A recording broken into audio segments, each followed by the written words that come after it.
메릴랜드주의 한 고등학교에서 오늘 총격 사건이 발생해 한 명이 총상을 입었습니다. 오늘 오전 로스앤젤레스 샌퍼난도밸리에서 테슬라 차량이 충돌 후 불길에 휩싸이는 사고가 발생해 2명이 병원으로 이송됐습니다. 로스앤젤레스 카운티 정부가 주택 임대료 프로그램을 재개합니다.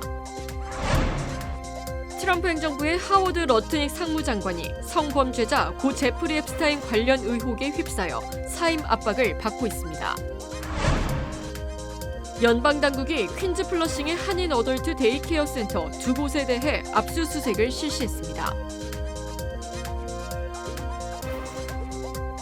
2026년 아스테바 헬스플랜은 식료품과 일반 의약품 비용으로 연체대 2,880불까지 혜택을 드립니다. 사용하지 않은 금액은 다음 달로 2월됩니다. 자세한 내용은 1888-688-8584로 문의하세요. 메디케어 가입자라면 치과 비용도 걱정하지 마세요. 2026년 아스티바 헬스플랜은 연체대 3,560불까지 치과 혜택을 제공합니다. 자세한 내용은 1888-688-8584로 문의하세요. 시청자 여러분 안녕하십니까? KBS 아메리카 뉴스입니다. 메릴랜드주의 한 고등학교에서 오늘 총격 사건이 발생해 한 명이 총상을 입었습니다. AP통신 등에 따르면 오늘 워싱턴 DC 인근 교외 지역인 메릴랜드주 록빌의 토머스 S. 우튼 고등학교에서 총성이 울렸다는 신고가 접수돼 오후 2시 15분 경찰이 출동했습니다. 경찰은 학교를 폐쇄 조치하고 용의자 한 명을 체포했습니다. 몽고메리 카운티 경찰은 SNS를 통해 이번 총격 사건과 관련해 한 명이 경찰에 구금된 상태라고 밝혔습니다. 경찰은 피해자와 용의자의 관계 등 사건 경위를 조사 중입니다. 오늘 오전 로스앤젤레스 샌퍼난도밸리에서 테슬라 차량이 충돌 후 불길에 휩싸이는 사고가 발생해 2명이 병원으로 이송됐습니다. 사고는 오늘 오전 7시 45분쯤 노드호프 거리와 메이슨 애비뉴 인근에서 발생했습니다. 차량이 충돌한 직후 테슬라 차량에서 시작된 불길은 순식간에 차량 전체로 번졌습니다. 이 사고로 여성 1명을 포함해 총 2명이 부상을 입어 인근 병원으로 옮겨졌습니다. 현재 부상자들의 상태는 아직 알려지지 않았습니다. 이번 화재는 리튬이온 배터리로 인해 빠르게 불길이 번지면서 화재 진압에 어려움을 겪어 소방당국은 화재 진압 방식이 다른 전기차 화재 대응팀을 긴급 투입했습니다. 경찰은 차량 충돌의 정확한 사고 경위를 조사 중입니다. 어제 저녁 로스앤젤레스에서 총격 사건이 발생해 1명이 숨지고 2명이 부상당했습니다. 총격은 어제 오후 5시 50분쯤 동부 LA 지역 주택가인 산카를로스 스트릿과 차베스 애비뉴 인근에서 발생했습니다. 여러 발의 총성이 울렸다는 주민들의 신고로 치안당국은 현장에 출동해 피해자 3명을 발견했습니다. 1명은 병원으로 이송됐지만 결국 숨을 거뒀고 2명은 경상을 입은 것으로 알려졌습니다. 경찰은 총격 발생 인근 지역을 봉쇄하고 수색을 이어갔지만 용의자 검거에는 실패했습니다. 경찰은 용의자 체포를 위해 주민들의 제보를 당부했지만 정확한 범행 동기도 알려지지 않아 주민들의 불안감은 커지고 있습니다. 최근 높은 기온으로 한여름 같은 날씨를 보인 캘리포니아 남부 지역에 이번 주 중반 비 소식이 예보됐습니다. 국립기상청에 따르면 오늘까지는 대체로 따뜻한 날씨가 이어지겠지만 내일 밤부터 수요일 사이 비가 내릴 것으로 예보됐습니다. 비는 주로 내일 저녁부터 수요일까지 약하거나 보통 수준으로 내릴 전망입니다. 비 소식과 함께 기온도 크게 내려갑니다. 내일과 수요일 캘리포니아 남부 지역은 대체로 60도대 낮 최고 기온이 예보됐습니다. 오는 일요일과 다음 주 월요일 사이에는 몇 인치의 비와 함께 산간 지역에는 눈 소식이 예측됐습니다. 기상청은 이번 주 비 소식과 함께 다음 주 본격적인 겨울 폭풍의 영향권의 전망이라고 밝혔습니다. 로스앤젤레스 카운티 정부가 주택 임대료 프로그램을 재개합니다. 오늘부터 2차 접수가 시작됐는데 신청자는 최대 15,000달러의 지원금 혜택을 누릴 수 있습니다. 이유수 기자가 보도합니다. 로스앤젤레스 카운티 정부는 오늘부터 다음 달 11일까지 주택임대료 보조 프로그램 2차 신청자를 모집한다고 밝혔습니다. 이 프로그램은 경제적인 어려움으로 주택 임대료를 체납하고 있는 가구를 대상으로 삼고 있습니다. 로스앤젤레스 한인타운 지역의 경우 한인타운 노동연대 사무국을 통해 상담과 신청이 가능합니다. 산불피해도 있었고 작년에 또 특히 요즘같이 이민 단속이 심한 때 아무래도 이런 렌트비 지원이 필요한 분들이 많을 거라 생각해요. 한인분들 내에서도. 그분들이 이제 이 정보를 많이 받아가지고 거기 지원비 받았으면 좋겠습니다. 한인타운 노동연대에 따르면 신청자들의 체류 신분에는 제약이 없습니다. 그러나 경제적으로 힘든 시기를 보내고 있는 부분을 입증해야 하며 신청 자격을 얻기 위해서는 건물주의 동의를 받아야 합니다. 건물주 이름, 핸드폰번호, 이메일 이런 것들 가져오시고 신청하는 이제 그 본인의 신분증이랑 프루프 오브 인컴이랑 비라든지 이제 그런 뭐 본인이 이제 거의 거주한다고 증명할 수 있는 서류와 리스 그 이제 카운터 이런 것도 이제 가져오시면 좋죠. 지원금은 카운티 정부에서 건물주에게 직접적으로 전달합니다. 팬데믹 당시 지속됐던 주택임대료 지원 프로그램과 동일한 방식입니다. 한인타운 노동연대는 현재 한국어 무료 상담과 신청 대행 서비스를 지원하고 있다며 한인 커뮤니티에 많은 관심을 당부했습니다. 승인을 받은 신청자들의 경우 최장 6개월 동안 최대 1만 5천 달러의 임대료를 지원받을 수 있습니다. KBS 뉴스 이우수입니다. 트럼프 행정부의 하워드 러트닉 상무장관이 성범죄자 고 제프리 앱스타인 관련 의혹에 휩싸여 사임 압박을 받고 있습니다. 트럼프 대통령의 관세 정책을 주도하고 있는 러트닉 장관이 민주당은 물론 공화당 일각에서까지 사퇴 요구를 받고 있습니다. 폴리티코는 오늘 최근 법무부가 공개한 앱스타인 문건에 따르면 러트닉 장관이 이전에 밝혔던 것보다 앱스타인과 러트닉 장관의 관계가 더 긴밀했음을 시사한다고 보도했습니다.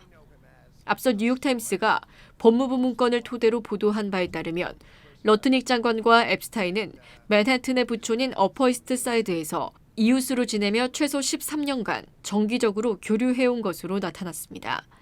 두 사람은 동일한 비상장 기업에 공동 투자했고 지역과 자선 관련 사안으로 교류했으며 뉴욕과 카리브해에서 사교 활동도 함께 한 것으로 파악됩니다. 앱스타인 문건 250여 건에 러트닉 장관의 이름이 등장한다고 뉴욕타임스는 전했습니다. 지난해 러트닉 장관은 앱스타인과 2005년에 만났지만 혐오감을 느껴 단 한 번도 만난 적 없다고 밝힌 것과는 대치됩니다. 민주당은 러트닉 장관이 앱스타인과의 관계를 거짓말했다며 사퇴를 요구하는 등 공세 수위를 높이고 있고 공화당 내에서도 러트닉 장관이 사퇴해야 트럼프 대통령의 부담을 덜어줄 수 있다는 목소리가 나오고 있습니다. 연방당국이 퀸즈 플러싱의 한인 어덜트 데이케어 센터 두 곳에 대해 압수수색을 실시했습니다. 사전 통보 없이 기습적으로 진행됐는데 단속 배경과 수사 범위를 놓고 관심이 이어지고 있습니다. KBTV 신영주 기자입니다. 오늘자 뉴욕 한국일보 보도에 따르면 연방수사국 FBI는 뉴욕주 보건국, 경찰 등과 합동으로 지난 6일 오전 퀸즈 플러싱의 한인 어덜트 데이케어 센터 두 곳을 사전 통보 없이 압수수색한 것으로 전해졌습니다. 대상은 37 애비뉴 선상의 해피라이프 데이케어와 157 스트리트 선상의 소망 데이케어로 압수수색은 이날 오전 7시 20분부터 8시 사이 시작된 것으로 전해졌습니다. 합동 단속반은 두 센터의 회원 정보와 재무 자료 등이 저장된 사무실 컴퓨터와 관련 서류를 압수했으며 압수수색은 4시간에서 5시간 이상 이어진 것으로 전해졌습니다. 단속 당시 해피라이프 데이케어 센터 내부에는 70명에서 80명가량의 한인 노인들이 출석한 상태였고 회원들은 신분증 검사와 현금 수령 여부에 대한 질문을 받은 것으로 전해졌습니다. 소망 데이케어의 경우 조식 시간에 맞춰 센터를 찾은 회원들이 단속반의 출입 통제로 건물 안으로 들어가지 못하면서 인근 한인 식당 등에서 센터 측 제공에 아침 식사를 한 것으로 알려졌습니다.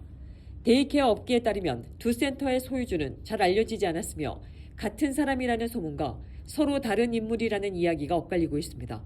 다만 해피라이프 데이케어 운영을 총괄하고 있는 한인 이모 사장은 단속 당일인 6일 오전 예전부터 예정돼 있던 일정에 따라 한국행 비행기를 탄 것으로 전해졌습니다.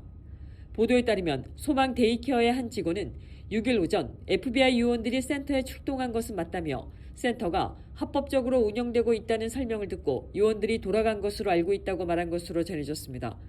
이 직원은 또 단속 당시 회원들은 센터 내부에 없었기 때문에 조사를 받지 않았다고 덧붙였고 해피라이프와 소망 데이케어의 소유주가 같은 사람이라는 일부 소문에 대해서는 전혀 사실이 아니라고 선을 그었습니다.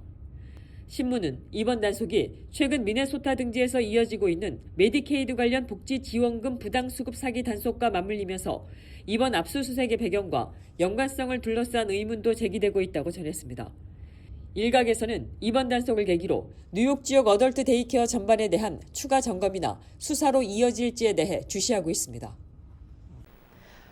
로스앤젤레스 시장 선거 후보 등록이 지난 7일 마감된 가운데 니티아 라만 LA 4지구 시의원도 출사표를 던졌습니다. 라만 의원은 인도계 미국인으로 강성 진보색이 짙은 만큼 서부의 맘다니가 나오는 것 아니냐는 목소리도 나오고 있습니다. 니티아 라만 LA 4지구 시의원이 지난 7일 LA시 총무국 사무실에 방문해 LA시장 선거 후보 등록을 마쳤습니다. 라만 시의원은 LA타임스와의 인터뷰를 통해 캐런 베스 LA시장에 대해 깊은 존경심을 갖고 있고 공감대가 있어 긴밀히 협력해왔다고 밝혔습니다. 정치 전문 매체 폴리티코는 LA의 새로운 시장 후보가 맘다니 뉴욕시장과 비교되고 있다는 제목의 기사를 통해 라만 후보를 조명하기도 했습니다. 라만은 인도 남부 케럴라주에서 태어나 6살 때 루이지애나주로 이주했습니다. 하버드대를 졸업하고 매사추세츠 공대에서 도시계획 석사 학위를 받았습니다. 맘다니 역시 1991년 우간다 수도 캄팔라에서 인도계 부모 사이에서 태어났고 미국으로 이주해 명문 공립고교 브롱크스 과학고, 명문대 보든 칼리지를 졸업했습니다. 정치적 성향도 두 사람 모두 미국 민주사회주의자 진영 소속으로 대도시의 살인적인 집값 문제와 주택 공급 정책에 관심을 두고 있습니다. 라만은 LA시 주택노숙자위원회 의장을 맡아 임대료를 연체한 세입자에 대해서도 퇴거를 최소화하는 방안 등을 담은 세입자 보호안을 적극 추진한 바 있습니다. 맘다니는 30대, 라만은 40대로 젊은 정치인으로 꼽히지만 정치 경력에서는 차이가 있습니다. 라만은 2020년 현직 시의원이었던 한인 정치인 데이비드 류를 누르고 LA시 역사상 가장 많은 표를 얻어 당선됐으며 2024년 재선에 성공했습니다. 마이크 보니 UCLA 공공정책연구소장은 조라는 백지 상태에 가까웠다면 니티아는 더 탄탄한 경력을 갖고 있다며 니티아는 조란보다 훨씬 잘 알려진 인물이라고 설명했습니다. 뉴욕타임스는 진보 진영에 떠오르는 스타가 LA 시장 선거 판도를 뒤흔들고 있다며 라만이 베스 시장의 진보층 지지자를 잠식할 수 있다고 지적했습니다. 오는 6월 2일 실시되는 예비선거를 앞두고 오늘부터 LA 카운티 내 주 연방 공직과 대부분의 카운티 공직에 대한 후보 등록이 시작됐습니다. 이번 선거에서는 임기 제한으로 재출마할 수 없는 힐다 솔리스 슈퍼바이저의 1지구 공석이 최대 관심사입니다. 해당 지역구는 할리우드부터 포모나까지, 북쪽으로는 아수사, 남쪽으로 다이아몬드바까지 포함됩니다. 민주당 소속 주 상원 의원인 마리아 일레나 두라조가 유력 후보로 거론되는 가운데 일레인 알라니즈와 지역 커뮤니티 활동가 노엘 알마리오, 제임스 알다나 등도 출마를 선언했습니다. 3지구에서는 현직 린지 호바 슈퍼바이저가 재선에 도전합니다. 이에 맞서 토니아 아레이가 도전장을 내밀었습니다. 아레이는 지난 퍼시픽 팰리세이즈 산불 대응을 계기로 출마를 결심하게 됐다고 밝혔습니다. 이 밖에도 여러 전 현직 셰리프 관계자들이 출마를 선언해 다수의 후보가 몰리며 치열한 접전이 예상됩니다. 한편 힐다 솔리스 슈퍼바이저는 지난해 11월 주민 발의안 50통과로 신설된 연방 38지구 하원 의원 선거에 출마합니다. 후보 등록은 3월 6일 마감되며 현직이 출마하지 않는 일부 선거구는 3월 11일까지 연장됩니다. 주 연방 선거는 정당과 관계없이 득표 상위 2명이 11월 본선에 진출하며 카운티 선거는 과반 득표자가 없을 경우 상위 2명이 결선에서 맞붙게 됩니다. 소셜연금 평균 수급액이 사상 처음으로 월 2,000달러를 넘어섰습니다. 최근 몇 년 동안 물가 상승에 따른 인상률이 비교적 높았고 임금 상승으로 신규 은퇴자의 평균 수급액이 상승한 것이 배경으로 작용한 것으로 나타났습니다. 소셜연금 평균 수급액이 월 2,000달러를 넘어서면서 과세 대상이 되는 은퇴자도 늘고 있습니다. 사회보장국에 따르면 개인 신고 기준 합산 소득이 2만 5천에서 3만 4천 달러인 경우와 부부 공동 신고 기준 합산 소득이 3만 2천에서 4만 4천 달러인 경우 연금의 최대 50%까지 과세 대상이 될 수 있습니다. 합산 소득이 더 많으면 과세 비율은 최대 85%까지 올라갑니다. 올해 평균 월 2,000달러, 연간 2만 4천 달러의 소셜연금을 받는 은퇴자는 추가 소득이 조금만 있어도 과세 기준을 넘을 수 있습니다. 한편 소셜연금 평균 수급액이 월 2,000달러를 넘어섰음에도 의료비와 주거비, 메디케어 파트 비보험료, 변하지 않은 과세 기준 등을 고려하면 평균 수급액이 커졌다고 해서 은퇴자의 실질 구매력이 과거보다 크게 좋아졌다고 보기는 어렵다는 지적도 나오고 있습니다. 카리브해에 대규모 병력을 배치한 미군이 제재 조치를 어기고 달아난 유조선을 차단했다고 추가 공개했습니다. 김성수 기자가 보도합니다. 바다 한가운데 떠있는 유조선을 미군 헬기가 겨냥합니다. 헬기에 탄 병력은 별다른 저항도 받지 않고 로프를 이용해 갑판으로 내려갑니다. 미 국방부가 현지 시각 9일 소셜미디어를 통해 공개한 영상입니다. 미 국방부는 영상과 함께 해당 선박 아퀼라 2호가 트럼프 대통령이 카리브해에서 내린 봉쇄 조치를 무시하고 운행해 인도양까지 추적해서 검거했다고 설명했습니다. 또 미군이 해상 검문을 실시했으며 아무런 사고도 발생하지 않았다고 덧붙였습니다. 해당 선박은 파나마 선적으로 러시아산 원유를 불법으로 운송해 제재를 받는 것으로 알려졌습니다. 국방부가 베네수엘라와의 연관성을 밝히진 않았지만 미군이 지난달 마두로 대통령을 생포한 후 베네수엘라에서 출항한 유조선 중 하나라는 보도가 나왔습니다. 미국은 베네수엘라가 원유를 수출하지 못하게 카리브해를 봉쇄하며 관련 제재를 어긴 유조선을 납포해왔습니다. 지난달에는 베네수엘라 해안에서부터 러시아 영계 유조선을 추격해 북대서양에서 체포했습니다. 트럼프 미 대통령은 베네수엘라 석유를 미국이 온전히 확보하는 데 공을 들이고 있습니다. In fact, we have 50 million barrels of oil floating right now over to Houston, and we're working with them really well. 미국이 카리브해를 옥죄는 조치는 계속 강화될 것으로 보입니다. 미 국방부는 제재를 위반하면 육상, 공중, 해상을 가리지 않고 모두 찾아내겠다고 강조했습니다. 워싱턴에서 KBS 뉴스 김성수입니다. LA 한인타운의 한 주차장 마켓에서 강도 사건이 발생해 주의가 당부되고 있습니다. 지난 3일 낮 LA 한인타운 8가와 웨스턴 애비뉴 인근 로데오 갤러리아몰 주차장에서 강도 사건이 발생했다고 ABC7 뉴스가 보도했습니다. ABC7에 따르면 용의자들은 흰색 BMW 차량을 타고 주차장에서 대기했습니다. 이때 쇼핑을 마치고 차량으로 향하던 여성을 발견해 곧바로 여성의 차량이 빠져나가지 못하도록 막아섰고 그때 또 다른 남성 용의자 한 명이 마스크를 쓰고 여성의 차량으로 몰래 다가가 조수석 문을 열어 가방을 훔쳐 도주했습니다. 범행에 소요된 시간은 불과 10초도 걸리지 않았습니다. 피해 여성은 차량에 설치된 블랙박스 영상을 LA 경찰에 신고해 경찰은 해당 사건을 조사 중입니다. 대한항공과 아시아나항공은 병오년 설 연휴를 앞둔 오늘 복조리를 주요 사업장에 걸며 고객들의 행복을 기원했습니다. 복조리는 인천국제공항 제2여객터미널에 위치한 각사 탑승 수속 카운터와 본사 등 주요 사업장 총 8곳에 오는 23일까지 걸어둘 예정입니다. 복조리 걸기는 정월 초 하루에 새로 장만한 조리를 벽에 걸고 복을 기원하는 한국의 세시 풍속으로 쌀을 조리로 일어 담는 것처럼 한 해의 복을 모은다는 뜻을 지녔습니다. 대한항공은 설을 맞아 고객의 건강과 행복을 기원하는 복조리 걸기 행사를 2008년부터 이어오고 있고 아시아나항공은 본격적인 통합을 앞두고 올해 처음 동참했습니다. 대한항공 관계자는 대한항공과 아시아나항공을 이용하는 고객들의 건강과 행복을 기원하고 붉은 말처럼 힘차게 도약하는 한 해가 되길 바란다고 밝혔습니다. LA 통합교육부 소속 교사 3만 7천여 명이 가입된 UTLA가 파업안을 가결해 교사들의 총파업 가능성이 높아졌습니다. UTLA는 지난달 31일 전체 조합원을 대상으로 실시한 찬반 투표 결과 94%의 찬성률로 파업 권한 위임안이 통과됐다고 밝혔습니다.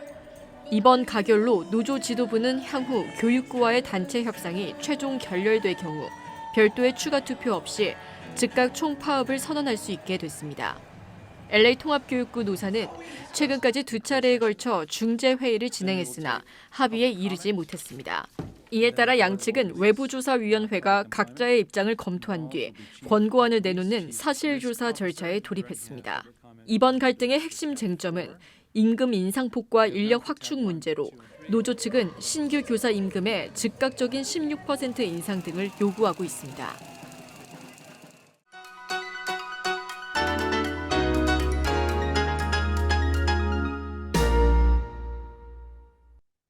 주식시장은 오늘도 상승했습니다. 초반의 약세가 강세로 뒤집히며 금요일 역대급 폭등세가 하루짜리 반짝 상승으로 끝나지 않고 이어졌는데요. 내스닥이 가장 탄탄한 상승세를 보인 반면 다우존스는 이틀 연속 사상 최고치를 경신하고도 약세와 강세를 오가는 지지부진한 흐름을 나타냈습니다. 개장 내내 뒤처졌지만 간신히 약세를 모면하며 5만 포인트 선은 지킨 채 마감했습니다.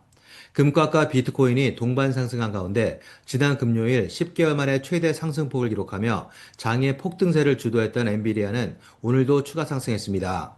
기술주 전반에 집중된 패닉 바잉이 다시 한번 촉발됐는데요. 반면 지난 금요일 9개월 최저치를 찍었던 아마존은 오늘도 반등에 실패하며 9일 동안 8일을 떨어지는 하락 모멘텀을 이어갔습니다. 매그니피센트 7 가운데 아마존과 애플을 제외한 나머지 5종목은 모두 강세를 보이며 랠리 모드에 동참했습니다. 다만 내일 소매 판매 지수를 시작으로 이번 주 줄줄이 발표되는 비농업 부분 취업자 수와 CPI를 앞두고 관망세가 확산됐지만 내스닥의 역대급 반격은 이틀째 이어졌습니다. 포모 현상은 다소 사그라든 모습이었지만 언제든 재가동될 수 있다는 분위기는 여전히 유지됐습니다. 지금까지 김재한이었습니다.